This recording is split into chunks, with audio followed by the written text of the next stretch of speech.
उपचुनावों को लेकर बीजेपी और कांग्रेस दोनों के प्रत्याशी अब आमने सामने आ गए हैं। खंडवा लोकसभा और रैगांव, जोबट और पृथ्वीपुर विधानसभा के उपचुनावों को लेकर कांग्रेस ने टिकट वितरण में बाजी मार ली थी और बीजेपी में काफी मंथन के बाद चारों सीटों पर बीजेपी के लिए नए चेहरों पर दांव लगा दिया गया। उपचुनाव की सियासी रण में अब परीक्षा की घड़ी करीब आ गई है। कांग्रेस और बीजेपी ने अपने अपने उम्मीदवारों के नाम का ऐलान कर दिया है। कांग्रेस और बीजेपी दोनों दलों ने ही टिकट वितरण के पहले इन क्षेत्रों में सर्वे भी करवाया था। स्थानीय और जातिगत समीकरणों को देखते हुए भी प्रत्याशियों का चयन किया गया है। बीजेपी प्रत्याशी ज्ञानेश्वर पाटिल नया चेहरा है, ओबीसी वर्ग के नेता हैं, जिला पंचायत अध्यक्ष भी रह चुके हैं। आरएसएस का समर्थन और ग्रामीण मतदाताओं पर उनकी अच्छी पकड़ है। बुरहानपुर और शाहपुर तक ही प्रभाव। ठाकुर मतदाता कर सकते हैं किनारा। लोकप्रिय चेहरा न होने का हो सकता है नुकसान। कांग्रेस प्रत्याशी राजनारायण सिंह पुरनी पुराने नेता हैं। क्षत्रिय वर्ग का समर्थन मिल सकता है। आदिवासी वोटर्स पर अच्छी पकड़ है। अरुण यादव को टिकट न मिलने से हो सकता है नुकसान। मानधाता तक ही रहे हैं सीमित।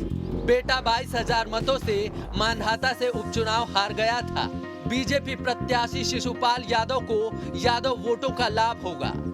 सपा से 2018 में चुनाव लड़कर पाए थे 40,000 से ज्यादा मत। दबंग छवि के नेता माने जाते हैं। स्थानीय न होने से नुकसान। गणेशी नायक को टिकट न मिलने से ब्राह्मणों में नाराजगी। बीजेपी कार्यकर्ताओं से दूरी। कांग्रेस प्रत्याशी नितेंद्र सिंह राठौर को बृजेंद्र सिंह राठौर के निधन के बाद सहानुभूति वोट मिल सकता है। क्षेत्र में सक्रिय रहे हैं। बड़ी टीम का मिल सकता है फायदा। जातीय समीकरणों से हो सकती है मुश्किल। बृजेंद्र सिंह जैसा नहीं है प्रभाव। बीजेपी प्रत्याशी सुलोचना रावत को अनुभवी और बड़ी टीम होने का मिलेगा लाभ। आदिवासी वोटर पर अच्छी पकड़ है। स्थानीय बीजेपी नेताओं में नाराजगी। दल बदलने का नुकसान। कांग्रेस की पकड़ वाला है क्षेत्र। कांग्रेस प्रत्याशी महेश पटेल को बीजेपी में गुटबाजी का मिलेगा लाभ। स्थानीय स्तर पर अच्छी पकड़ है। स्थानीय स्तर पर लोकप्रिय चेहरा है। महेश पटेल की व्यवसायी वाली छवि का नुकसान। कांग्रेस के कई नेताओं में भी नाराजगी। बीजेपी प्रत्याशी प्रतिमा बागरी को नए चेहरे का लाभ। युवा होने का फायदा। क्षेत्र में जुझारू कार्यकर्ता की छवि। बागरी परिवार में आपसी सामंजस्य न होने से नुकसान। अनुभव की कमी। कांग्रेस प्रत्याशी कल्पना वर्मा के क्षेत्र में सक्रियता का लाभ। पहले भी लड़ चुकी हैं चुनाव। बसपा के प्रत्याशी न उतारने का फायदा। कांग्रेस के अन्य दावेदारों से नुकसान। बागरी के प्रति सहानुभूति से नुकसान। बड़े अंतर से हारी थी पिछला चुनाव। देखिए, कांग्रेस पार्टी कभी भी चुनाव में जो भाजपा करती है, जाति समीकरण बिठाती है, इस टाइप की बातें करती है।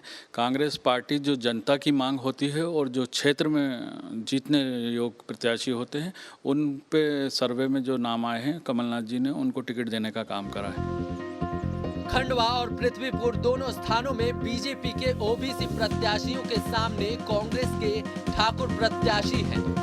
जातिगत समीकरणों के हिसाब से भी दोनों ही दलों में कड़ी टक्कर की संभावना दिखाई दे रही है। कार्यकर्ता अधिक से अधिक मतों से जीत सकता है, उसके बारे में विचार करती है और उसको फिर मैदान में उतारती है। अब वो ओबीसी भी हो सकते हैं, सामान्य भी हो सकते हैं, वनवासी भी हो सकते हैं और भी अन्य वर्गों से हो सकते हैं, लेकिन कार्यकर्ता के नाते जो सक्षम कार्यकर्ता है उसको उतारती है। और ओबीसी का जहाँ तक सवाल है तो ओबीसी के लिए काम केवल भारतीय जनता पार्टी कर रही है मध्य प्रदेश में। बाकी कांग्रेस ने तो सिर्फ धोखा दर धोखा दिया है। बीजेपी और कांग्रेस दोनों ही दल चारों सीटों पर जीत का दावा कर रहे हैं। कांग्रेस इन चुनावों में बीजेपी की स्थानीय गुटबाजी से लाभ में दिखाई दे रही है, तो वहीं बीजेपी को कांग्रेस की निष्क्रियता का लाभ मिल सकता है। प्रदेश में भाजपा और कांग्रेस दोनों के प्रत्याशियों की सूची सामने आ चुकी है।